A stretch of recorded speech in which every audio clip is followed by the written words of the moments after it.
Hello, ladies and gentlemen. Drahcir here with a fellow fan of Warhammer, a fellow Total War fan, and a fellow fan of strategy and all-around Warhammer. I give you Toro Blanco. Would you like to give a quick hello to the audience, introduce yourself, and say a little bit about yourself? Hey everyone, this is Toro Blanco. I'm a longtime Warhammer strategist and fiction writer. Not much else to say, really. Don't have a YouTube channel or anything, cool to show off, but just, good fan of fiction and gaming in general. All right, fair enough. Now let's get right into some hard-hitting questions and actually start getting right into the interview. All right, so have you played any Games Workshop games, specifically Warhammer, of course, based games before at all? Yeah, I obviously mostly it's been Warhammer Fantasy Battle. As far as just tabletops, I've also played Space Marine, and I have Blood Bowl for PC as well. Do you think those games have given justice to the Warhammer lore before? Yeah, I also forgot to mention I played the first Shadow of the Horned Rat. I think up until now, some of the games that have been put out there, aside from the MMORPGs, have been very good about staying faithful to the Warhammer lore. Shadow of the Horned Rat was a huge game for me. I loved it when I was on PlayStation because it was the first game that I felt really delivered the Warhammer experience, and Mm-hmm. in a way that was a lot more like the tabletop battle, especially because they actually had you flip to the back of the instruction manual, they even had stats for all the units. So if you knew the rules in the game, you could actually look up how good they were and what was being used.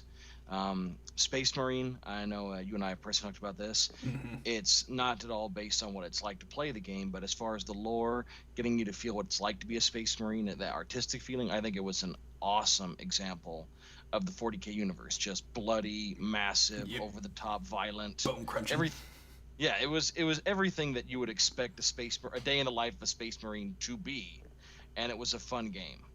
Um, so I'm thinking that I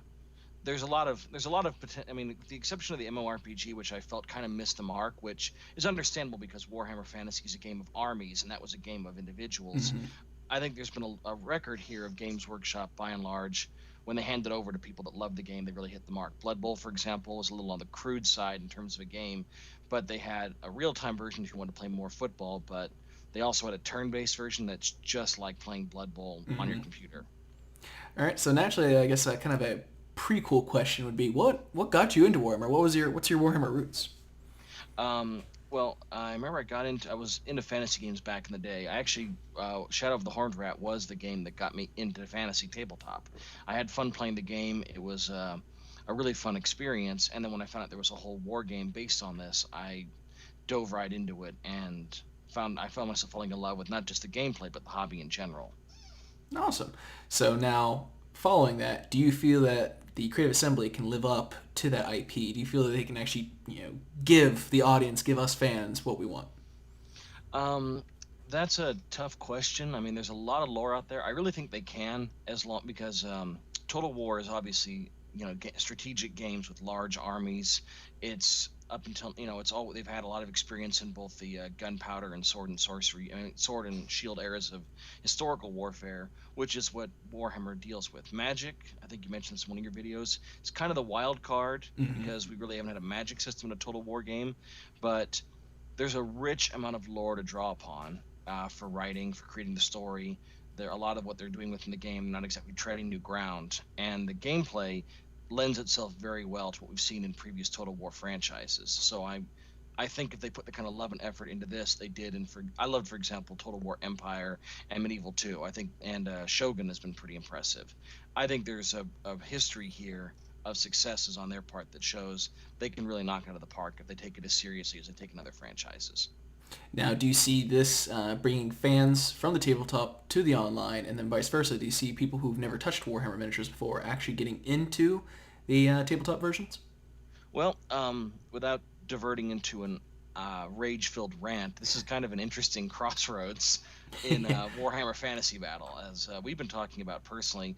Age of Sigmar is here, which honestly, this is kind of an interesting situation to be in. For fans of the tabletop who aren't so much into computers, Total War is offering them the chance, I guess I should say Age of Sigmar to wrap it up briefly for anyone that's not too in the know. They're killing the fantasy battles universe. They've moved on to a new kind of gameplay, new kind of storyline.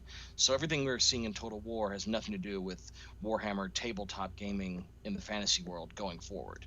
So a lot of people who love the fantasy battle universe, this is not only offering them the chance to play online against their friends with actual Warhammer soldiers in a video game in long distance, but this may be their only real chance of playing on a competitive level and around the world, hitting people in a broad way, because it's likely that in hobby stores the fantasy is going to start taking a back seat to games that they can actually make money selling and people actually play. Mm-hmm. As far as people going from the game to to the hobby or the tabletop, that to me is kind of this. I think it had a tremendous amount of potential. I think there's a lot of Total War gamers. A lot of people are into video games. They're not going to go out and get a hobby and paint. They're going to more instant gratification. They want to start playing now, not in 6 months when their army's assembled. But I think a lot of people who might have fallen in love with this game, at least a percentage, would have been interested and might have made the crossover. I think we could have had some interesting cross pollination if they had a Warhammer Fantasy game to go to, because now what's going to happen is those people that would be interested in that are going to go to their stores or look into it, and they're going to find that this game no longer exists. Mm-hmm. So So it's I guess it's kind of going sad. off that, what do you feel, I guess, the game's mood or setting, or how do you feel that the fact that we're technically playing off older lore now and not the current lore that's released for the tabletop? What about it? How do I feel about it? Mm-hmm. Um, Honestly, I think the storyline for Warhammer Fantasy is vastly superior to Age of Sigmar's. I think it's going to be a strength for the game. Age of Sigmar, it's meant to be more lighthearted in gameplay rules wise, but you look at the lore, the story, the setting, it feels a little too silly, a little too over the top. It doesn't, it feels to me very cheesy. I've said before, it kind of reminds me of the kind of thing you'd write when you're 13. And I Yes. mean, it also seems to be aimed, I mean, in all fairness to Games Workshop, it seems to be aimed at the 13 to 14-year-old demographic, to get them into the hobby. Simple rules, easy to jump in, more emphasis on having fun than getting bogged down in the minutiae of the game. Because admittedly, those of us that are more of the stuffy old guard type, we're very focused on the strategy, the rules. We're historical types. We love tactics and strategy gaming. That's a little intimidating if you're just a teenager looking for something fun to do. Mm-hmm. But as far as a gameplay, this lends itself really well, I think it's something that lends itself very well to a Total War kind of game. Massive armies, huge set pieces. World It's grounded in the real world, so you don't have to worry about a lot of unnatural physics or battlefields. It happens in, forests and plains, but these are still fantastic forests and plains. There's going to be epic set pieces in that way. Buildings and architecture that don't exist in the real world. This is a chance for your creative team to really cut loose and create something amazing, a story that's really open up and up in the air, because of if you're not going to go into Age of Sigmar, then obviously you have a lot of wiggle room for what you want to do or what you want to create. I think it's going to be. I think it's a very good setting for a fantasy game, for a Total War game. Mm-hmm. I think in fact, if out of all the properties you would think of, like I think this is a much better one than Lord of the Rings, for example. Lord of the Rings, Ooh, obviously, bold claim. well, no, I mean, for a Total War game, Lord of the Rings has armies, it has nations, but it's always been the story of the heroes of Middle Earth. We Mm-hmm. follow the Fellowship, we follow their actions. Sweeping set pieces just aren't the same. And if you look at the movies, Peter Jackson, even a lot of the battles are changed up. Like you have the Ents, hovering back and forth on neutrality before they have their epic stomp down. Elves that show up at Helm's Deep for absolutely no reason when they don't show up in the books at all there. And this is all done to make these battles that much more grand and incredible, when in reality Tolkien wasn't writing stories for grand epic sweeping battles. Whereas Mm-hmm. Warhammer has been about the war, the fighting, the violence, the moral gray areas, not the epic good versus evil of Tolkien. This is a place that really more reflects the real world's history in terms of politics. And you have chaos that wants to destroy the world, but that doesn't mean the people that oppose them are necessarily good. Mm-hmm. There's political intrigue. It lends itself to the mechanics of the game really well. I mean, if you're a general in Gondor, for example, are you really going to be spying on Rohan or sending, assassins up to Isengard? It doesn't really fit the world we know there. Whereas that's just a day in the life of being a Bretonnian noble scheming against a Chilean or an Estalian for land, or Mm-hmm. being in the imperial court jockeying for position with the elector counts. I mean, everything that makes a Total War game fun and interesting lends itself so much more directly to the Warhammer Fantasy Battle setting. All right, so this could be kind of a follow-up. Do you somehow sadly see that Age of Sigmar might bleed into Total War, or do you feel that they'll actually keep those 100% separate? I think they'll keep them 100% separate, mainly because Age of Sigmar, we've been making all kinds of jokes about it, but it really is in the grim darkness of the distant future for Warhammer, Yeah. because the official lore is the world ends, everything gets blown up, stupid stuff happens, and then 1,000 years later is the Age of Yeah. Sigmar, and that's when the setting picks up. So there's really no way you've got a millennium of space between these two properties or between these two settings or timelines in the world, whatever you want to distinguish it. That's a huge gulf between the two. I don't really see any way you can. The only way I think the most you could have would be having DLC dealing with the end times and the end of the world. I don't know how popular that would be, mainly because the end times was all about epic heroic standoffs and the destruction of the world. So you've got a foregone conclusion and again an emphasis away from armies. So I don't that's the only way I could see it happening. I don't think it will. I don't think it'll make its way into the game because it just doesn't seem to lend itself very well to the game itself.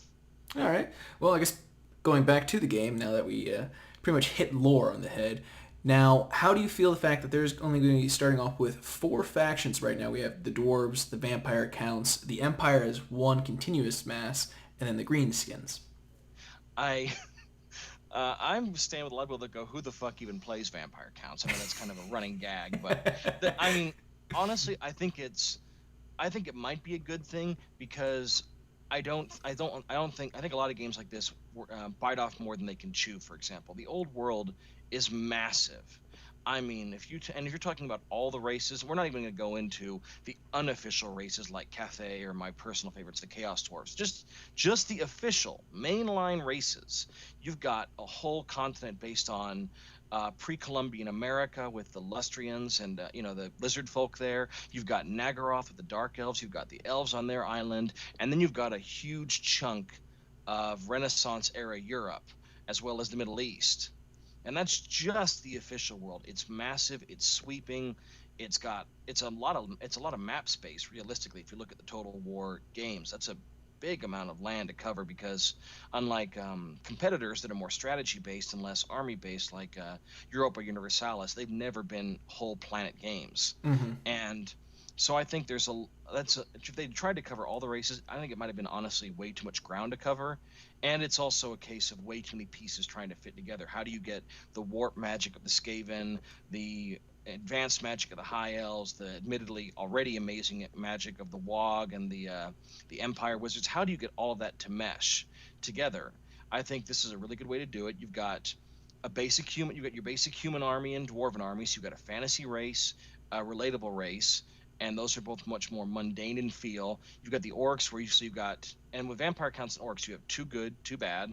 You've got you've got the vampire counts do their own kind of magic, their own kind of feel. Orcs, it's got their own kind of magic. It's a way to dip your toe in the water without getting to the really high magic races. I mean, if you're going to be playing a high elven or a dark elven army, these are also armies that usually are more elite troops, smaller regiments, magic heavy. And that's kind of not only is that kind of going against the spirit of Total War, but that's also when they're even in the dev videos talking about how they're still kind of getting a grip on how magic's going to work and they don't want it to be a game breaking feature. You probably don't want to dive into the deep end with races who rely well on the tabletop at least. These are races that rely heavily on magic. I mean, if you're a dark elf or a high elf player, magic is the big guns you bring out, whereas if you're a dwarf or an empire player, the big guns you bring out are literally big guns. So So, they're two different feels that way. I think it's a smart move, honestly. I know a lot of people aren't happy with it, but it also opens itself up to DLC or expansions that can really capitalize on it without also stretching themselves too thin. This is a group of developers that have however long it takes to recreate the entire old world and the armies they're going to put in the game. It's already a pretty big ordeal, and rather than having them try and push out everything in a short period of time, having the game feel rushed or incomplete, I like the idea of them taking their time, really putting all their effort into these armies, and then if the gaming community likes it, I mean, we always do this. We'll always pay for expansions. We'll always pay for DLC if we're not getting ripped off. We don't feel we're getting cheated. This game, they knocked it out of the park, and then for $15, there's an expansion with 2 new races, extra missions, new maps. I think a lot of us will gladly pay it if we were that happy with the first one. Now, do you see like someone like me who's, and I think you're a huge Empire fan, obviously, as well. So, Yeah. looking into it, do you feel like right now the Empire is generic vanilla Empire, where it's a whole united Empire? Do you feel DLCs may be able to split that up? I would like to. I honestly, I think that might be more of a mod area. Which I sadly, think that's not going people, to happen. yeah, unfortunately, Yeah. that's. Games I think Workshop put the stomp on mods. I know, and that bothers me because honestly, the we could go into an hours long side conversation about Games Workshop's decisions regarding the community, but Yeah. I'll just basically say I think they've really, to keep it brief, I think they really made a foolish decision there. A lot of games, I mean, I'll just throw out Mountain Blade, for example, thrive on modding, or Europa Universalis, or even Hmm. the Elder Scrolls games. These are games that are a lot more mod friendly, and the game thrives as a result of it. It gets Hmm. more gameplay, more replayability, and people are more genuinely excited about the next version, in part because when you have that active mod community, people are still playing the game, still into it. A new version comes out, immediately not only are they thinking of what's coming, but they're thinking about all their favorite mods getting ported to the new version Hmm. and seeing even more amazing stuff. So I don't think it was. I think they hurt themselves there. Since we have to rely only on official DLC, I think it's going to depend heavily on what the fan base wants. And I think people are going to clamor for high elves, wood elves, or Bretonians coming out before they're going to want a separate army for Nuln or Averland or Reichland, which personally to me is it kind of sucks because one of the charms of the empire is how it is so many different human provinces united under a banner. It's an empire in the true sense of the word. We're used to empires just being big countries in modern vernacular, but Hmm. the empire is literally what an empire used to be: disparate cultures. It feels like the Holy Roman Empire where they earned the name, although Yeah. I know everyone will say that wasn't an empire, but it really does. It feels like different cultures. You have Nuln with its gunpowder emphasis, Reichland, which is the pompous and wealthy center of the empire. You have Stirland, which is hillbilly country. You have Averland, which it exists. No, it doesn't. You have you have Solland, which literally doesn't exist. You have Sylvania, which is, the vampire counts, but it's also an empire province that would like to not be vampire counts. Hmm. You have all these. You have Talabheim with its, run of them. I mean, this to me feels like Talabheim. Honestly, feels like the Empire vanilla setting because Hmm. it's mostly state troops and basic soldiers. But that's the point. You have all these different. You have the independent burgermeisters of the free cities. There's so Hmm. many different things that are out there, and that's what makes. And it's a huge geographical entity. If you look at the old world, the empire is massive, Yep. and I think that we're losing a lot of. I think honestly, it would also let itself very well to campaigns. You could have scenarios where people can be playing as different settings. You could have a sundered empire multiplayer setting, all kinds of options Hmm. if you had those more fleshed out nations. Or again, if you had just not been pricks about the modding community, you could have just handed it over to the incredibly lore obsessed nerds with lots of time on their hands who would be more than happy to just completely overhaul the game and lovingly detail a separate army for every single province. Hmm. Now, I personally feel there might be some mods, just mods you can't directly download via Steam. That's the direction I see that happening with mods. That these will be under the Yeah. table kind of mods. But It's what people have gotten kind of used to because Games Workshop, and I don't want to impugn Creative Assembly in this, but it's not really something they have any control over. But Games Workshop has never been very good at the minutiae of their world. Great at, I mean, great at epic stories, great at hmm. sweeping settings. The big picture, I love the Warhammer Fantasy universe. I love the 40K universe. They're great at that. But you look at the numbers when they try to crank out a rule book like for populations and things like that, the minutiae like that, terrible. Hmm. It's just absolutely terrible. They have no idea what they're doing, and that's fine. It's not their job. They're creative types. They should be creating big, bold settings, not telling us down to the man where everyone lives. They're not writing an atlas. But that to me is an area where, again, the modding community would have been able to be a real big asset, and that's also the kind of thing where, in the past, we've kind of been on our own for getting. Games Workshop might put out a token, Cities of the Old World supplement or whatever here and there, but by and large, the fan community's always been on our own to handle that. So I kind of see under the table mods being basically the only not only the only recourse, but kind of a given recourse. We're all Yeah. going to wait for Yeah, it expected. one way or the other. Yeah, we're expecting that to come. Yeah. All right. So I personally foresee with the expansions and the DLC something like another Caesar and Gaul for the Rome 2, a expansion where you're pretty much uniting the Empire. But as well, they mentioned that there is going to be 3 expansions, so it's going to be, or I guess 2 expansions, it's going to be a trilogy. Do you feel that all the races, even like the Lizardmen and such like that, will be included with the expansions, or do you feel that there's going to be some factions truly left out? There will definitely be factions left out, I think.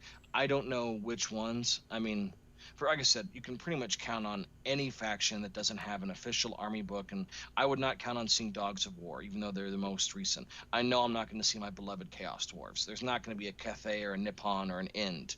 But even as far as the official ones, I honestly don't see the Lizardmen making it. I wouldn't be surprised if Wood Elves didn't make it. I basically, I don't know if they'll. I think they'll. I don't see them being able to get every race into 3 expansions coherently, and I just kind of foresee them taking the easy way out by leaving any of the more insular races out of the question.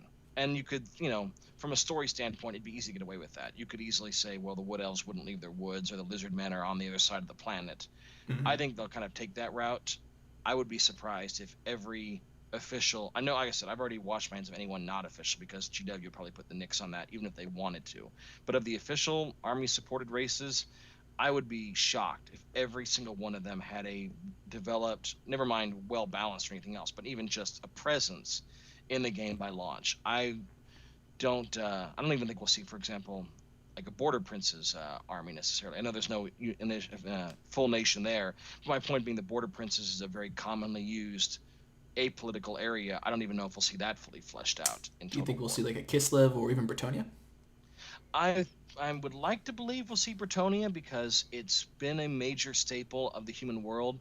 Kislev, I'm not so sure about, which is kind of weird. I love Kislev. A lot of people do. It's been a setting for a lot of the things against chaos, but I could also see it being kind of the redheaded stepchild of the Empire and being just kind of shoved off to the side so we can focus, kind of the whole, well, Kislev is part of the Empire essentially, or close enough, or it's de facto Empire, even though it's not really, but I could see that. I would like to see Kislev. I would like to see Bretonia. I think we can count on maybe one of the two. I would love to see both. I don't think we'll see both. All right, so I guess pulling now towards the northern part of the world when it comes to these chaos wastes, we saw in the first cinematic trailer the Tzeentch lore Hmm. and Tzeentch corruption. Do you feel that the other chaos gods may be included and potentially even one day, hopefully, a playable faction, or do you feel that just they'll solely be a storyline faction, that creeping northern threat? I honestly I don't know. I For a number of reasons. I would like to see the other chaos gods emerge, but that's a tough story to work into because it's especially from a lore standpoint. But the other reason why I'm not so sure about that is chaos doesn't deal chaos is such a magic heavy force with its demons and all that, and chaos doesn't deal in settlements or civilizations. I almost see them being like barbarians or pirates like you see in other games where it's a if they're a faction, it won't be one you can play. It'll just be a generic angry AI faction. And to me, that as unfortunate as it is, if you'd like to be a chaos warlord, I really haven't seen in previous Total War titles the kind of thing that we see like okay, like for example, Mongol hordes and all that in Total War aren't necessarily a playable. At least I last time I checked, they weren't always like a playable kind of faction like they were in Europa Universalis, where you could be a Khanate, where you could be a tribal amalgamation, and it lend itself really well. And then mods could even have huge tribal confederacies in the New World. I don't see that being Total War's bailiwick, and so I don't. I think the Chaos armies would require far too different a government setting for them to fit neatly into the game, which sucks, honestly. I think it'd be a lot of fun to be a Chaos Marauder and leading a war band.